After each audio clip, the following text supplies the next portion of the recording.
What if the greatest hero of the elves was also their most catastrophic villain? What if the brightest light among the children of Ilúvatar was destined to cast the longest and darkest shadow across history? Everyone knows the story of Fëanor's rebellion, of how he defied the gods themselves. But what you have never been told is that the Valar's most terrible judgment was not a spoken curse, but a profound and terrifying silence. Today, we uncover the hidden truth behind their inaction, a truth that reveals more about power, free will, and the nature of evil than any epic battle. Before the sun and moon, before the first shadow fell upon the blessed realm, there was the light of the two trees, and in that light, all was bliss. The elves, the firstborn, dwelled in Valinor, the land of the Valar, the angelic guardians of the world, and among them was one whose spirit burned brighter and hotter than any other, Fëanor, son of Finwë, High King of the Noldor. He was the most skilled smith and craftsman in the history of Arda, his mind a forge of brilliant and restless thoughts. In a feat of unmatched genius, he captured the blended light of the two trees within 3 perfect jewels. He named them the Silmarils. They were not mere gems.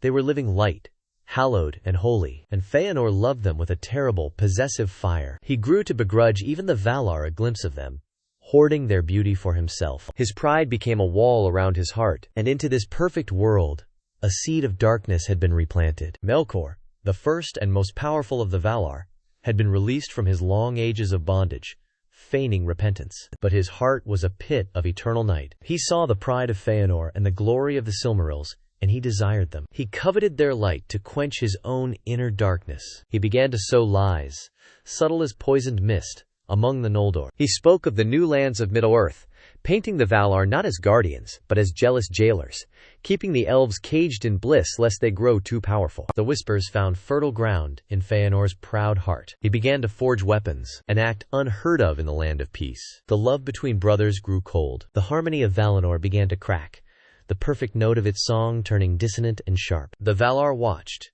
and they grieved. But they did not act. They honored the freedom of the elves, even the freedom to be deceived. They did not know how little time was left. The greatest treasure of Arda was about to be extinguished, and the world plunged into an age of darkness, all because one elf loved the work of his own hands more than the light that gave it life. Fëanor's rebellion was an act of vengeance against the Dark Lord. So why did the Valar, the guardians of the world, let him and his entire people march into a trap they could see as clear as day? The end came with a suddenness that shattered eternity. In the hour of festival, when all were gathered in praise, Melkor returned. And he did not come alone. He brought with him a creature of primordial hunger, Ungoliant, a void in the shape of a spider, a being of pure, unslakable thirst for light. Together they attacked the source of all light. Ungoliant drank the sap of the trees dry, her venom poisoning them to their very roots. Melkor, in a final act of spite, pierced their dying husks with his spear. The light died. A profound and terrifying darkness fell upon the deathless lands, a darkness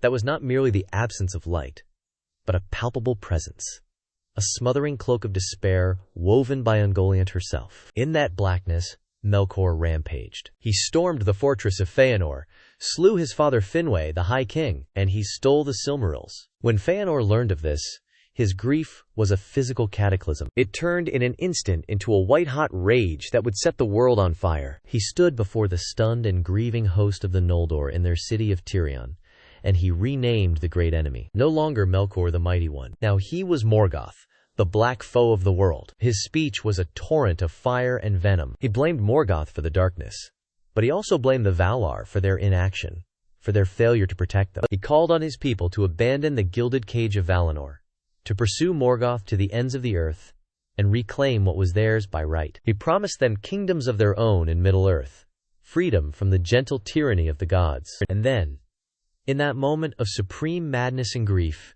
he did the unthinkable. He and his 7 sons swore an oath so terrible it should never have been uttered. They swore not to Avala, but to the Creator of all, Eru Ilúvatar himself, calling the eternal darkness upon them if they failed. They swore to pursue with vengeance and hatred any being, elf, man, Maya, or Vala, who should take or keep a Silmaril from them. They had sealed their own doom. The oath would not be a guide, but a master. It would drive them to acts of unspeakable evil, twist their noble cause into a poison that would corrupt their very souls. And the Valar, in their holy mountain, heard every word, and they remained silent. In the Ring of Doom, the Valar sat in council. The darkness of Valinor was a wound in their very being. Yavanna wept for her creations, knowing she could not revive them without the light of the Silmarils. The Valar turned to Fëanor, pleading with him to give up the jewels, that the world might be healed. But Fëanor, his heart consumed by grief and pride, refused them. He declared that if the Valar could not protect his father or his jewels,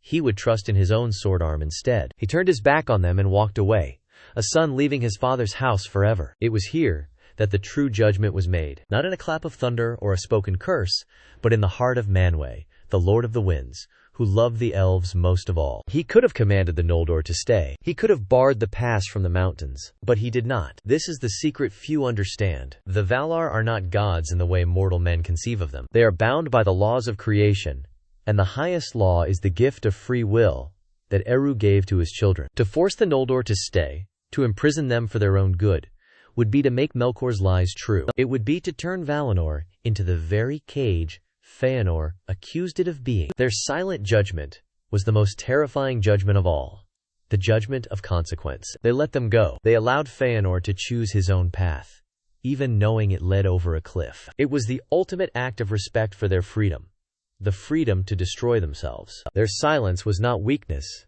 It was a statement. Your choice has been made. Now you must live with it. You must walk the road you have laid. The host of Fëanor, blinded by his charisma, marched on, their hearts full of righteous fire. They believed they were an army of justice. They did not know their oath had already corrupted them. The Noldor believed they were marching to a noble war of vengeance. They had no idea their first victims wouldn't be orcs, but their own kin. The white shores of Alqualande were about to run red with elven blood. To cross the great sea to Middle-earth, Fëanor needed ships, and the greatest mariners of Arda were the Teleri, the Sea Elves, who dwelled in the haven of Alqualande. They were friends to the Noldor, and Fëanor went to them, demanding they join his cause and lend him their fleet. But the Teleri would not. They loved their ships, the work of their own hands, as Fëanor loved his jewels, and they would not risk them in a war unsanctioned by the Valar. Fëanor, his mind maddened by his oath, could not tolerate refusal. His pride, which had once built wonders, could now only destroy. If the Teleri would not give their ships,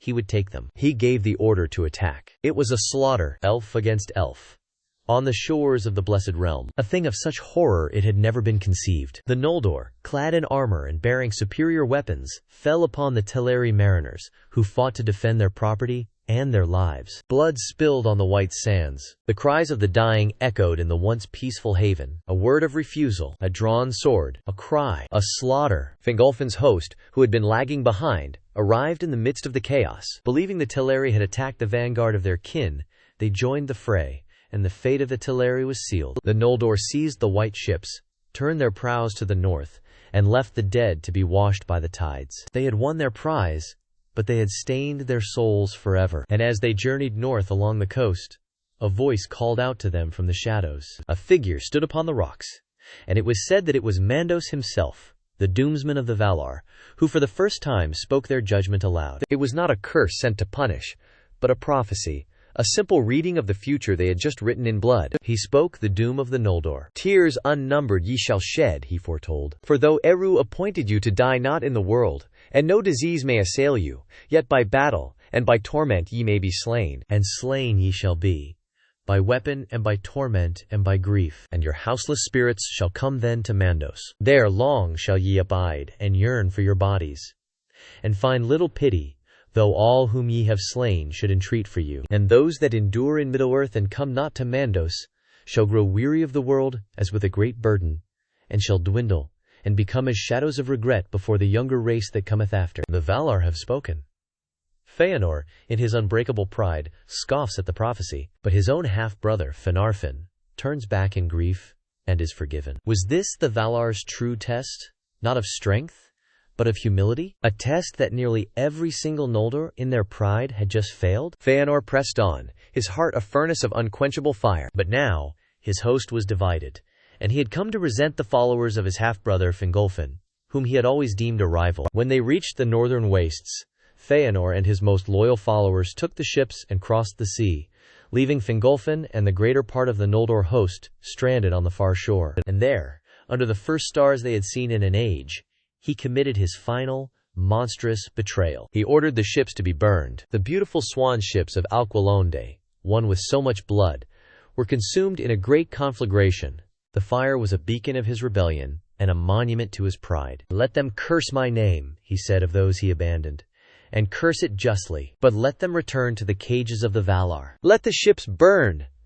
Across the sea, Fingolfin saw the red light in the sky and knew he was betrayed. But his will was as unyielding as Fëanor's. He would not turn back in shame. He would lead his people to Middle-earth, or die trying. He led them across the most perilous crossing in the world, the Helcarax, the grinding ice. It was a journey of unimaginable horror. Many perished in the bitter cold and the crushing ice, including many of the women and children. The Noldor paid a terrible price for their pride, but they endured. When they finally set foot in Middle-earth, their love for Fëanor and his sons had turned to ash. The Noldor were a broken people before they ever met their foe. And what of the Valar? Their silent judgment was now complete. They had not willed this suffering. They had not cursed them. They had simply allowed them to face the unvarnished consequences of their own choices, made in pride and rage. The doom of Mandos was not a punishment inflicted from on high. It was a weather forecast for a hurricane the Noldor had created themselves. They had been given a final chance to turn back, to repent, and all but a few had spat upon it. Fëanor's pride sought freedom, but the oath he swore became a far crueler cage than Valinor ever could be, and the price was paid in the blood of his kin and the unending sorrow of his people. The Valar's silent judgment teaches a terrifying lesson. Sometimes the greatest power is the restraint to let a terrible choice play out to its bitter, inevitable end. And the tragedy of the most gifted children of Ilúvatar was only just beginning. The story of the Noldor's rebellion and the war for the Silmarils is the bloody heart of the First Age. To see how this terrible oath poisons generations to come and leads to the ruin of elves and men alike, make sure you subscribe to the Silmarillion Chronicles and ring the bell, for the darkness is far from over.